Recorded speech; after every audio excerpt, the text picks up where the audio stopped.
오늘 이 시간에는 새로운 희망이라는 제목으로 말씀의 은혜를 나누도록 하겠습니다. 앞에 사진을 보시면 한 젊은이가 절망에 빠져 있습니다. 이 젊은이는 이사야 선지자입니다. 아이고 목사님, 이사야 선지자가 왜 저렇게 젊어요? 이사야 선지자 20살 때 모습입니다. 왜냐하면 오늘 본문에 나오는 이사야 선지자는 나이가 20살이기 때문입니다. 물론 이사야 선지자는 히스기야 왕 때까지 70이 넘어서까지 활동을 했습니다. 하지만 오늘 본문 속 이사야는 20대 청년입니다. 그런데 생기발랄하고 너무 재밌게 세상을 살아야 될 이 나이에 왜 이렇게 풀이 죽어 있을까요? 이사야가 자기 스스로 이렇게 얘기합니다. 화로다 나여 망하게 되었도다. 요즘 젊은 아이들, 청년, 청소년들이 망했어 이런 얘기들 많이 하지 않습니까? 이사야도 지금 그렇게 얘기하는 거예요. 망했다. 나는 망했다. 아니 이 젊은이가 왜 자기를 망했다고 할까요? 뭐 나쁜 친구들이랑 어울려서 그럴까요? 오늘 본문에 보니까 그렇게 되어 있습니다. 화로다 나여 망하게 되었도다 한 다음에 그 뒤에 뭐라고 되어 있습니까? 부정한 백성 중에 거주하면서 만군의 여호와이신 왕을 배웠다. 그러니까 내가 부정한 백성들 중에 거해가지고 나는 부정한 사람이기 때문에 나는 망했다 이거예요. 그러면 이 이사야가 뭐 나쁜 놈들이랑 어울리고 나쁜 짓하고 도둑질하고 싸움질하고 술 먹고 담배 피고 그렇게 살아서 자기가 부정하고 망했다라고 말하는 걸까요? 그렇지 않습니다. 이사야는요, 그런 부정한 사람들과 어울리는 사람이 아니에요. 아주 고귀한 왕족입니다. 이사야는 왕족이에요. 이사야 1장 1절에 보면 이사야의 아버지 이름이 나와요. 아모스의 아들 이사야가 그랬습니다. 아모스, 이 아모스는 선지자 아모스가 아니라 왕족 아모스입니다. 이 아모스의 사촌, 형제가 누구냐? 아마샤 왕입니다. 이름도 비슷하죠? 아모스, 아마샤. 아마샤 왕의 이제 조카가 이 이사야예요. 아마샤 왕의 아들이 우시야 왕입니다. 그러니까 우시야 왕하고 이 이사야하고 사촌지간이에요. 근데 우시야 왕은 나이가 많고 이 이사야는 나이가 좀 어리죠. 그런 차이는 있지만 분명한 것은 이 이사야는 왕과 사촌지간입니다. 그런데 자기 사촌형이었던 나이가 많은 사촌형이었지만 우시야 왕이 어떻게 됐느냐? 6장 1절에 어떻게 되어 있죠? 우시야가 어떻게 됐다고 되어 있습니까? 죽었다고 되어 있어요. 자기 사촌형 우시야가 죽은 거예요. 물론 나이가 뭐 젊어서 죽은 건 아닙니다. 65세에 죽었습니다. 자기 사촌형 우시야가 죽은 거예요. 그런데 이 우시야는요, 대단히 선하고 정직하고 능력 있는 왕이었습니다. 그래서 다윗과 솔로몬 때와 같이 이스라엘, 남유다를 부강하게 만들었고, 그리고 우상 숭배를 못하게 만들었어요. 정직하고 신앙적으로 바르고 그리고 아주 능력 있는 왕이었습니다. 우시야 왕이. 그런데 이 우시야가 권력에 맛이 들고 교만에 빠져버린 거예요. 우시야가 어떻게 됐느냐? 아이고 내가 군사적으로도 대단하고 돈도 많고 내가 모든 것이 다 뛰어난데 내가 한 가지 못 해본 일이 있다. 그게 뭐냐? 제사장의 일을 못 해봤다. 우리 조상 다윗도 제사장의 일을 좀 했는데 나라고 못할 게 뭐 있냐 하며 이 우시야가 제사장의 일을 넘보다가 병에 들었어요. 문둥병에 들었어요. 그래가지고 우시야 왕이 죽었습니다. 자기의 뭐 나이는 많지만 사촌형인 이 우시야 왕, 아마 이 이사야의 뭐 우상이라고 말하면 좀 그렇지만 귀감 아니었겠어요? 아, 우리 우시야 왕 사촌형 대단하다. 하나님도 잘 섬기고 나라도 부강하게 만들고 권력을 가지고 이 나라를 최고로 만든 정말 존경스러운 우리 형 우시야 왕. 근데 그 우시야가 그 권력에 취해가지고 하루아침에 제사장 일을 하려고 하다가 문둥병이 걸려서 비참하게 죽었단 말이에요. 그래서 이 이사야가 지금 뭐하고 있어요? 절망에 빠져 있는 거예요. 권력의 허망함, 세상이 주는 즐거움의 허망함, 그 끝이 교만과 타락이라면 이것이 나에게 도대체 어떤 희망을 줄 수 있는가 하며 이렇게 풀이 죽어 있다 이 말입니다. 그것이 오늘 6장 1절에 나오는 배경이 되겠는 것입니다. 그런데 오늘 6장 1절에서 이사야는 이런 모습이지만 6장 8절에서 이사야가 뭐라고 고백합니까? 이렇게 고백합니다. 내가 여기 있사오니 나를 보내소서라고 고백합니다. 마치 예수님이 겟세마네 동산 기도하기 전에는 십자가를 안 지겠다고 하다가 기도하시고 난 다음에는 십자가를 지겠다고 하신 것처럼 180도 바뀌는 거예요. 자기 사촌형 우시야 왕이 권력에 취해가지고 문둥병이 걸려 죽는 것을 보며 세상 것에 허망을 느꼈던 이사야가 새로운 희망을 발견하고 180도 희망찬 새로운 출발을 하고 있다는 것입니다.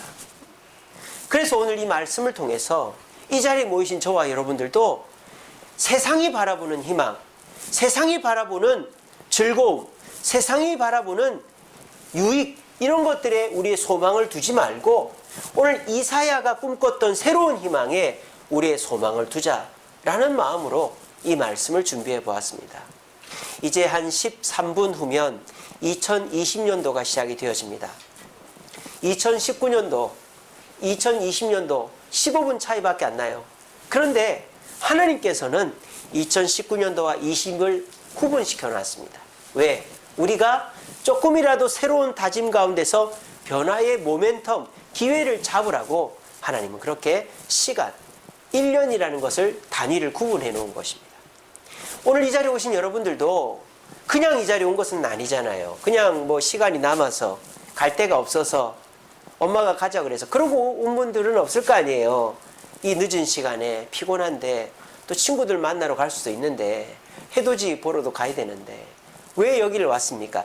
여러분들도 나름대로 한 해를 잘 마무리하고 내년을 새롭게 출발하고자 하는 마음 가운데서 하나님의 말씀 속에서 내 새로운 삶을 계획해보고자 이 자리에 나오신 거 아니겠어요? 그래서 저는 여러분들에게 이 풀이 죽어 있었던 이사야가 새로운 희망을 발견하고 나를 보내주옵소서라고 고백했던 그 비결을 같이 한번 나눠보고자 합니다. 그래서 우리 주세움교회 성도들은 세상의 것에 취해서 세상 것 다 해봐도 결국은 남는 것은 허망한 뿐이고 세상 것을 통해서 내가 얻는 것은 없다라는 것을 깨달으셨다면 오늘 이 시간 말씀을 통해서 내게 희망을 줄 수 있는 것이 무엇인가를 발견하시고 부디 오늘 이 자리에서 맞이하는 2020년도에는 세상의 무가치한 헛된 희망에 우리의 기대를 걸지 말고 오늘 이사야가 발견했던 새로운 희망에 2020년도를 걸면서 저와 여러분들이 새롭게 출발하는 시간이 되어지기를 간절히 바랍니다. 첫 번째로 이 이사야가 새로운 희망을 발견하게 된 것은 무엇 때문일까요? 바로 예배 때문입니다. 예배. 자, 이사야가 지금 어디를 보고 있죠? 어디를 보고 있습니까? 하늘을 보고 있습니다. 이사야가 자기 사촌형 우시야, 그렇게 능력 있고 대단하고 왕으로서 역할을 잘했던 그 우시야 왕이 교만해가지고 권력에 취해 교만해서 문둥병에 걸려 죽는 걸 보며 시리에 빠져 있었던 이사야가 그 실망의 어린 마음을 가지고 20대 청년이 술집으로 가고 여자 만나러 가고 친구 만나러 간 게 아니고 어디로 왔다? 하나님을 만나러 왔다라는 거예요. 이게 중요한 것이죠. 하나님을 만나러 오니까 하나님께서 이사야에게 특별한 것을 보여주신 거예요. 평소에는 이런 게 보이지 않아요. 근데 그날따라 하나님께서 하늘 문을 열어주시고 하늘의 예배의 장면을 보여주신 거예요. 하나님께서 보좌에 앉아 계시고 스랍 천사들이 하나님께 찬양하고 온 천지가 진동하는 하늘 천상의 예배의 모습을 보면서 이 이사야가 감동하게 되는 것입니다. 그래서 이사야가 새로운 희망을 찾아가게 되어지는 것입니다. 오늘 이 자리에 나오시면서도 여러분들의 발걸음이 그렇게 가볍지는 않았을 것입니다. 내가 내일부터 또 해결해야 될 문제가 있고 올해나 내년이나 별반 다를 것이 없는데 내가 어떻게 문제를 해결해야 될까?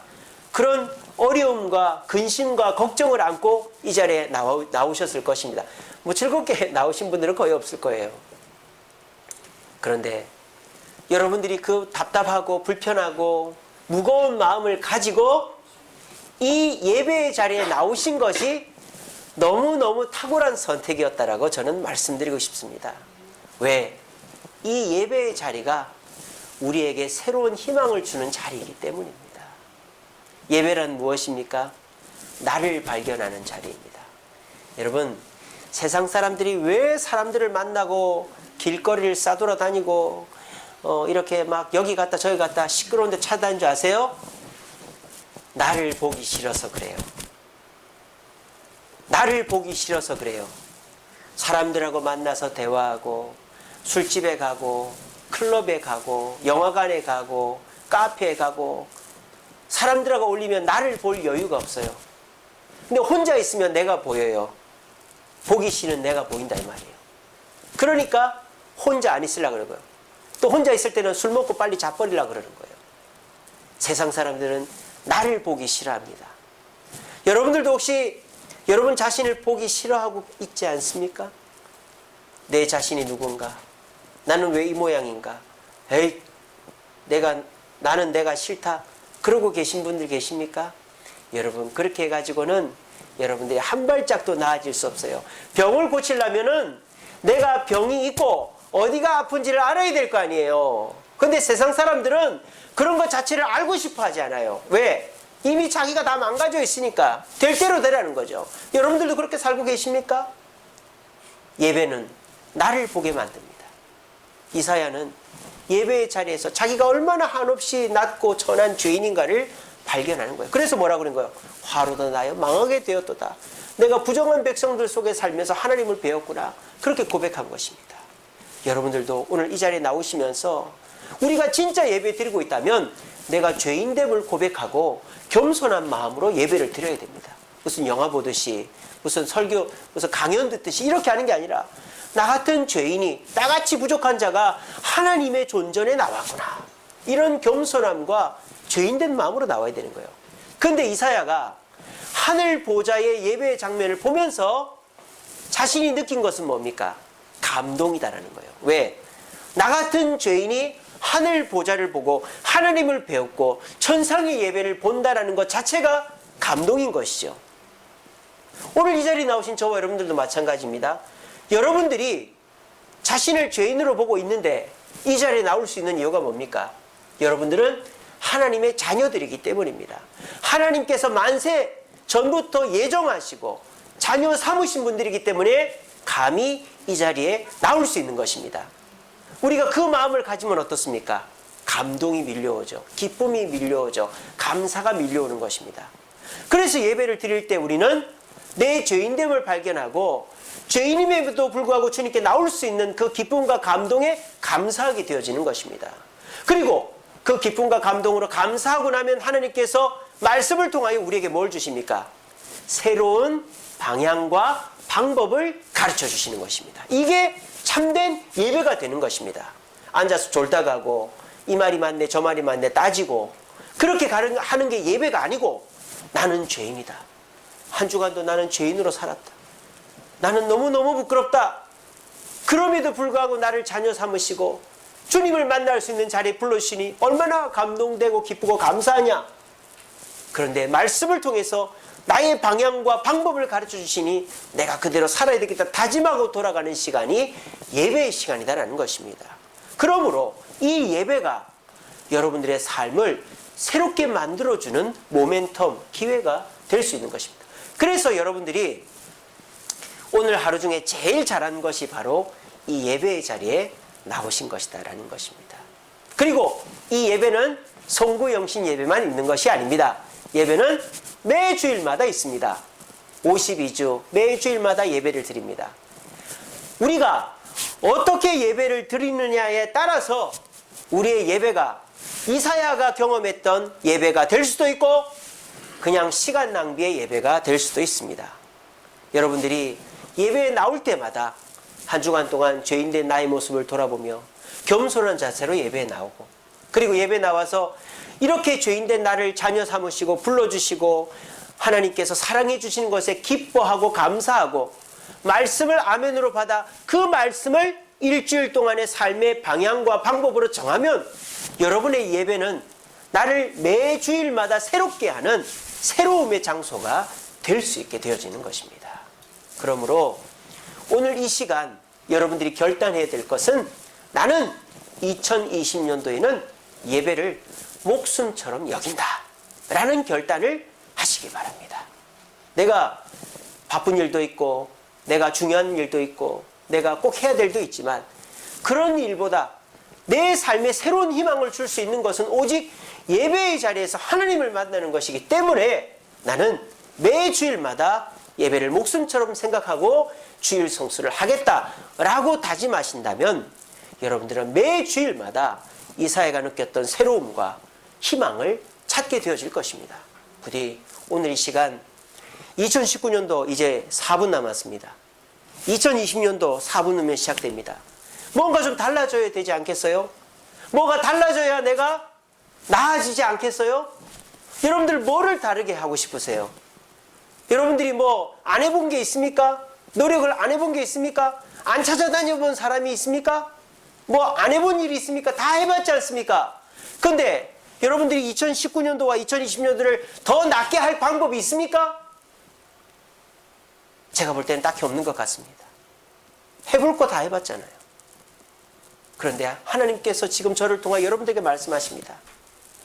이사야가 새롭게 되어진 것을 너도 2020년도에 해봐라 라고 말씀하십니다. 그래서 여러분들이 2019년도에 예배를 목숨처럼 여기지 않고 예배를 나와도 딴 생각하고 졸고 예배를 드렸다면 2020년도에는 예배를 목숨처럼 생각하고 나오고 예배의 자리에 나와서는 죄인된 나의 모습을 부끄러워하면서 나를 불러신 주님 앞에 기쁨과 감사로 예배드리며 말씀을 내 가슴에 새겨 방향과 방법으로 삼으면 내 삶에 새로운 길이 열린다, 새로운 희망이 열린다라는 마음으로 2020년도에는 예배 드려보시면 제 생각에는 한 달, 두 달 안 가서 여러분이 지금 고민하고 있는 그 고민들이 해결되어질 줄로 믿으시기를 바랍니다. 아멘. 두 번째로 이 이사야가 절망에서 희망으로 바뀌게 된 이유는 정결해졌기 때문입니다. 오늘 7절 말씀에 뭐라고 되어 있습니까?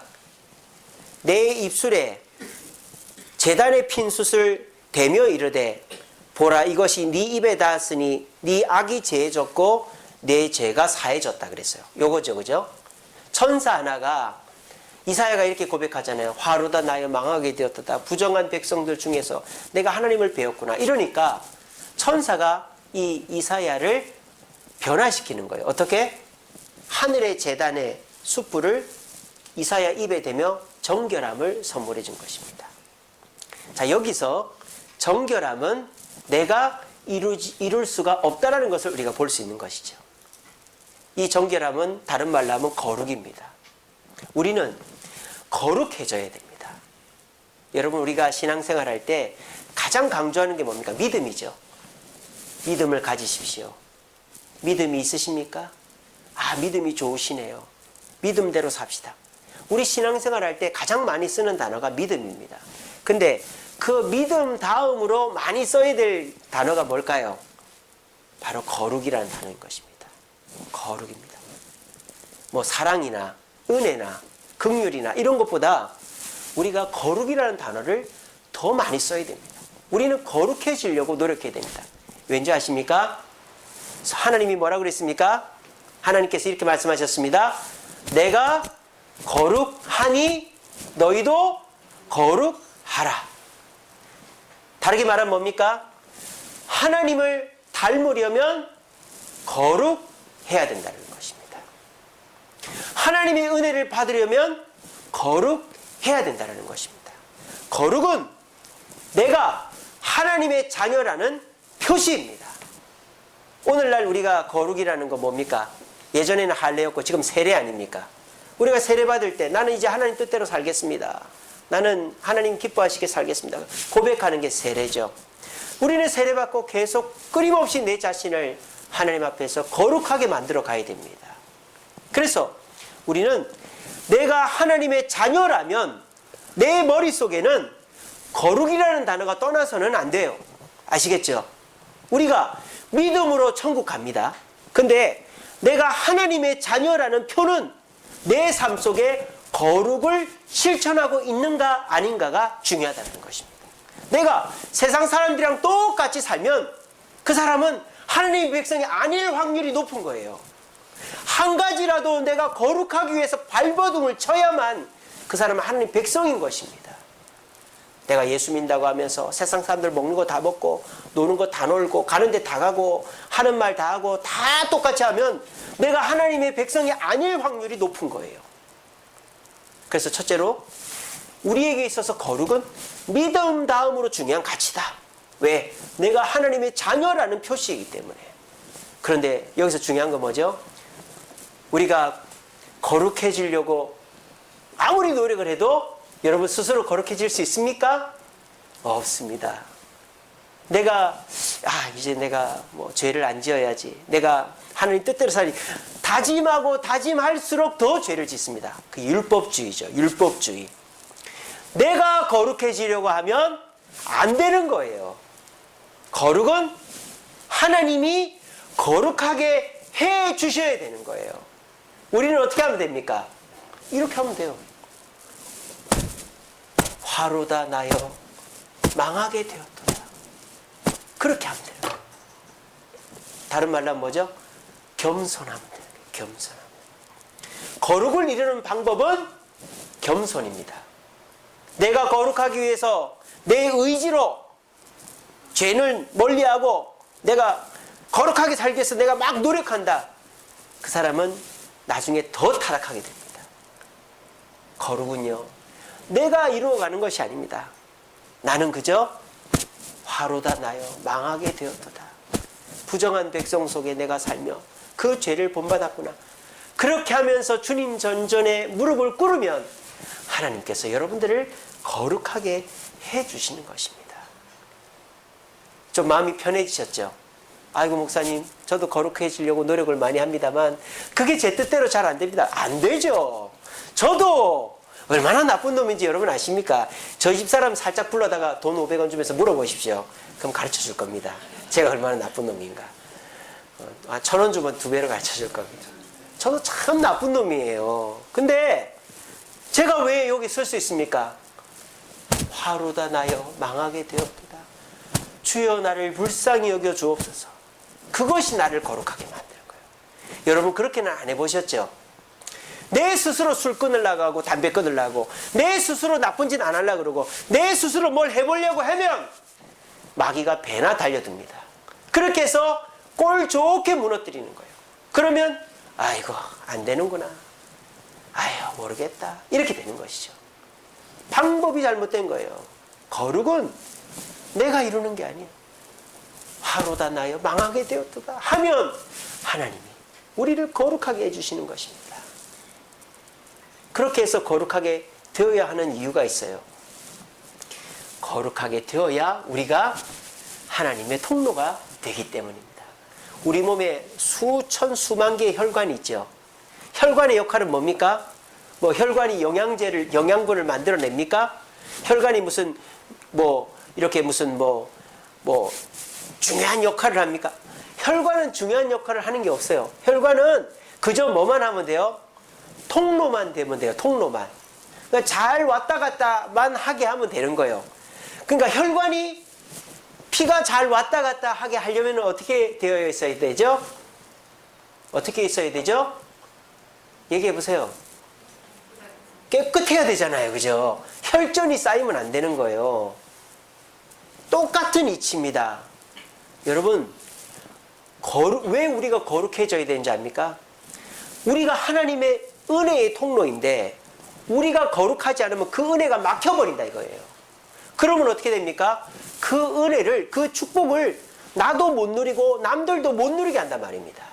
내 입이 거칠고 내가 남을 비판하고 내 생각이 더럽고 내 손과 발이 악한 습관에 매여 있으면 내가 하나님의 은혜를 받아 내려가게 하는 그 통로가 막혀버리는 거예요. 그러면 내 삶 속에 은혜가 말라가는 것입니다. 하나님의 은혜가 없는 게 아니라 내가 거룩해지지 못해서 하나님의 은혜를 받아오는 통로가 막혀있기 때문에 내가 진정한 하나님의 은혜를 누리지 못하는 것입니다. 여러분들도 올 한 해 실천해야 될 것이 이것입니다. 거룩해지는 것입니다. 저는 확신합니다. 여러분 거룩하려고 노력해 보십시오. 그러면 여러분들이 지금 고민하고 있는 그 모든 문제들 하나님의 은혜가 시원하게 쏟아져서 해결되어질 줄로 저는 믿습니다. 아멘. 여러분 거룩이라는 거 어려운 거 아닙니다. 뭐 이것도 못하고 저것도 안 하고 이렇게 하고 아침 새벽에 일어나서 기도에 나오고 뭐 성경 읽고 이거 안 먹고 저거 하고 이렇게 해서 거룩을 하는 게 아니에요. 거룩은 어떻게? 화로다 나여 망하게 되었다. 주여 나는 죄인입니다. 나는 부족한 자입니다. 나를 용서해 주옵소서. 겸손하면 주님이 우리를 거룩하게 해주시는 거예요. 그렇게 거룩해질 때 여러분들은 주님의 은혜의 통로의 역할을 하는 것입니다. 부디 2020년도 거룩을 다짐해 보시기 바랍니다. 거룩은요 100% 내가 이루어낼 수 없어요. 그저 내가 한 가지라도 거룩해져야 되겠다라는 마음으로 애쓰면 우리 주님이 오케이 도장을 딱 찍어주시는 거예요. 여러분 머릿속에 한번 생각을 해보세요. 내가 지금 하나님 보시기에 옳지 못한 행동들, 말들, 생각들 여러분 머릿속에 한번 떠올려 보세요. 내가 2019년도를 돌아볼 때 내 입술이 부정했구나, 내 생각이 부정했구나, 내 손발이, 내 습관이 부정했구나, 그런 것들이 있을 거예요.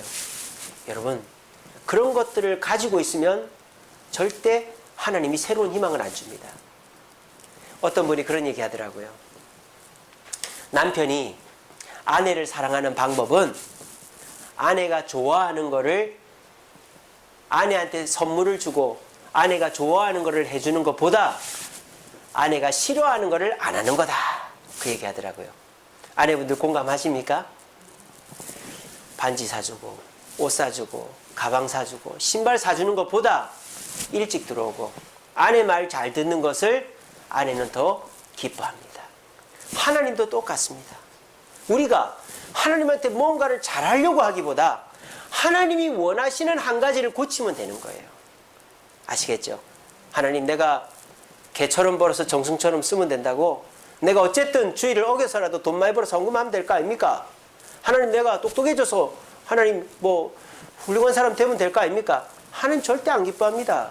하나님이 뭐 돈이 없습니까? 지식이 없습니까? 하나님은 하나님이 싫어하는 것을 안 하는 것을 기뻐하시는 거예요. 그게 거룩 아니겠습니까? 여러분 머릿속에 한번 떠올려 보세요. 내가 지금 하나님이 기뻐하지 않는 생각들, 하나님이 기뻐하지 않는 말들, 하나님이 기뻐하지 않는 행동들, 하나님이 기뻐하지 않는 습관들이 있으면 그거를 하나 고치는 게 천천의 수양과 만만의 기름을 드리는 것보다 하나님이 더 기뻐하시는 것입니다. 꼭 기억하시고 우리 다짐하십시오. 내가 2020년도에는 이 습관 하나 고쳐야 되겠다. 그 생각할 때마다 하나님께서는 여러분의 그 혈관을 깨끗하게 해주시고 은혜의 통로가 거룩이라는 것을 통해서 은혜가 여러분들에게 내려와 여러분들의 삶의 문제가, 가정의 문제가, 직장의 문제가 해결될 줄로 믿으시기를 바랍니다. 마지막으로 이 이사야가 새로운 희망을 발견하게 된 것은 사명입니다. 사명. 이거죠. 내가 여기 있사오니 나를 보내소서. 사명입니다. 여러분 사람이요 내가 뭔가를 해야 되겠다, 어디를 가야 되겠다, 목표가 없으면 사람은 나태해지고요 삶의 의미가 없어져요. 근데 아무리 노숙자라도 아무리 어린애라도 내가 뭘 해야 되겠다, 어디를 가야 되겠다, 그러면 그때서부터 계획하고 준비하고 추진하는 겁니다. 여러분들은 2019년도에 어떤 사명들을 갖고 계셨습니까? 나만을 위한 사명을 갖고 있지는 않았습니까? 여러분 사명도 사명 나름입니다. 나만을 위한 사명, 나를 유익되게 하는 사명은 결과적으로 내가 다 책임져야 되는 거예요. 하나님이 책임 안 져요. 근데 여러분들이 곰곰이 생각하면서 그래 하나님이 원하시는 것이 무엇일까? 내 가족, 내 이웃, 남을 이롭게 하는 일이 무엇일까? 그렇게 사명을 수정 한번 해보시기 바랍니다. 여러분의 인생 전체를 뜯어고치라는 게 아니에요. 여러분들이 목표 삼고 있는 한 10가지, 20가지 중에서 한두 가지 정도라도 한번 새롭게 바꿔보시기 바랍니다. 하나님이 기뻐하시는 것으로. 힘들죠? 안 하던 일을 하려면 힘들죠? 여러분, 그래야 일이 됩니다. 제가 오늘 새벽에 요셉에 대해 설교했는데요. 요셉이 이집트로 팔려가서 죽을 고생했습니다. 근데 그것이 요셉의 인생을 변화시킨 것이다 그랬습니다. 요셉이 만약에 이집트로 팔려가지 않았으면 어떻게 이집트의 총리가 될 수 있었고, 요셉이 보디발의 집에서 17년 동안 총리 생활을 그 집안 일을 안 했으면 어떻게 총리의 역할과 사람들을 많이 알 수 있었고, 요셉이 30살 될 때까지 17년을 기다리지 않았으면 어떻게 온전한 총리가 될 수 있었겠습니까? 이처럼 고난이라는 것은 힘들지만 그 고난에는 다 이유가 있다는 거예요. 여러분, 사명이라는 거 다 힘듭니다. 가장의 사명, 또 엄마의 사명, 직장의 사명, 또 교회의 직분의 사명, 어렵죠. 힘들죠. 하지만 그 사명이 있기 때문에 내가 변화가 되고 내가 뭔가 도달하면 상급이 있는 거예요. 근데 내가 힘들고 어렵다고 그냥 안 할래. 그러면 그 사람은 아무것도 안 되는 거예요. 그냥 그 자리에 있는 거예요. 여러분, 그렇게 살고 싶습니까? 그냥 무료하게 내가 있는 돈이나 까먹어가면서 그렇게 살고 싶습니까? 그렇게 사는 것은 인생이 아니죠. 누구나 내가 무언가를 추구하며 살아야 그게 인간인 것입니다. 마찬가지로 하나님께서 주시는 사명을 붙잡고 그 사명을 이루기 위해서 고난도 감수해가면서 나아갈 때, 그때 비로소 우리는 열매를 얻을 수 있는 거예요. 한번 2020년도를 계획하시면서 여러분들에게는 어떤 새로운 사명이 있습니까?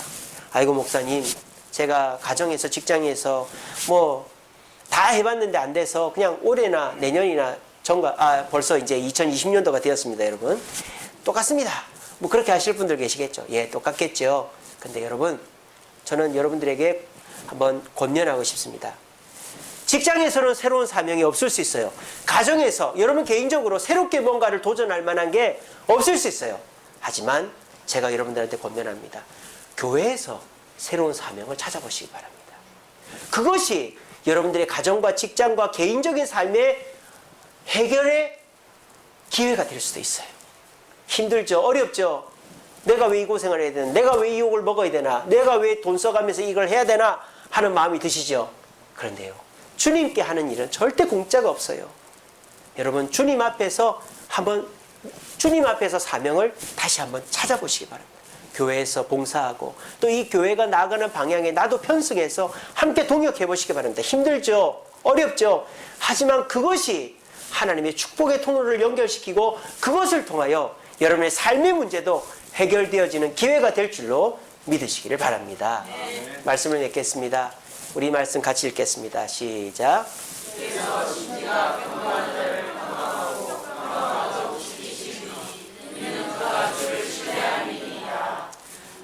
자, 이사야가 한 말입니다.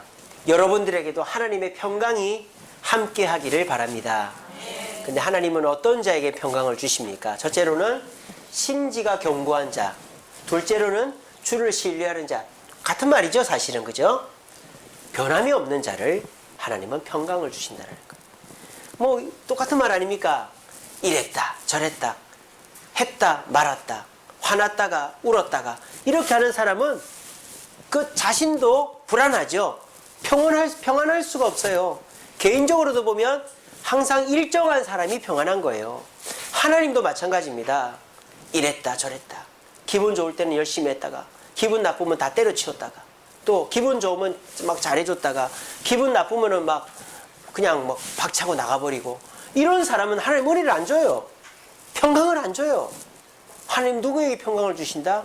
심지가 견고한 자, 하나님을 신뢰하고 진드간이 그 자리에 있는 자. 내 생각에는 안 될 것 같아도 하나님의 뜻이고 교회의 뜻이니 나도 순종하고 따라가겠습니다. 그런 자에게 평강을 주신다고요. 이랬다 저랬다, 내 뜻하고 안 맞는데, 내 생각에 안 될 것 같은데, 내가 지금 힘든데, 내가 지금 어려운데, 그러면서 좋을 때는 했다가 안 좋을 때는 그냥 떠났다가, 이런 마음을 가지면 내 기분은 좋을지 몰라도 하나님은 절대 평강을 주시지 않습니다. 여러분, 2020년도에는 지금 마음먹은 것을 12월 될 때까지 끝까지 가져가 보시기 바랍니다. 변화되지 마시고. 지금 이 시간에 제가 3가지를 말씀드렸습니다. 여러분 인생을 새롭게 할 수 있는 새로운 희망을 얻을 수 있는 것. 첫째는 예배의 자리에 나오라는 것. 어떻게 나와라? 그냥 와서 대충 졸다만 가는 게 아니라 죄인됨을 고백하고 겸손히 나와서 감격 가운데 예배드리고 하나님의 말씀 속의 방향과 방법을 찾는 예배를 드리면 우리의 삶에 하나님의 새로운 희망이 임한다.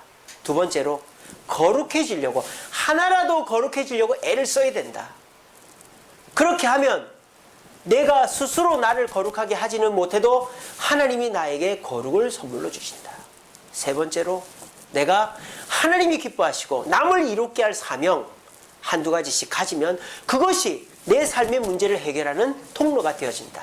이 3가지 가슴에 딱 새기고 흔들리지 마시고 올 한 해 2020년 한 해 실천해 보시기 바랍니다. 저는 반드시 다짐합니다. 한 달, 2달, 1월, 2월, 3월 지나기 전에 요거 실천하시면 여러분의 삶 속에 여러분들이 2019년 1년 내내 해결하지 못했던 문제들 우리 주님이 반드시 해결해 주시고, 그렇구나, 올해 송구영신 예배 때 들었던 말씀이 맞구나, 내가 그렇게 살아야 되겠다 라고 다짐하시면서 2020년 올 한 해는 세상의 희망, 헛된 희망에 나를 걸지 않고 이사야가 변화되었던 새로운 희망에 내 자신을 걸어서 또 그 삶을 12월 달까지 끝까지 유지함으로 오늘 이 자리에 계신 모든 분들이 올 한 해 동안에 좋은 일들이 많이 일어나게 되기를 간절히 바랍니다. 기도하겠습니다.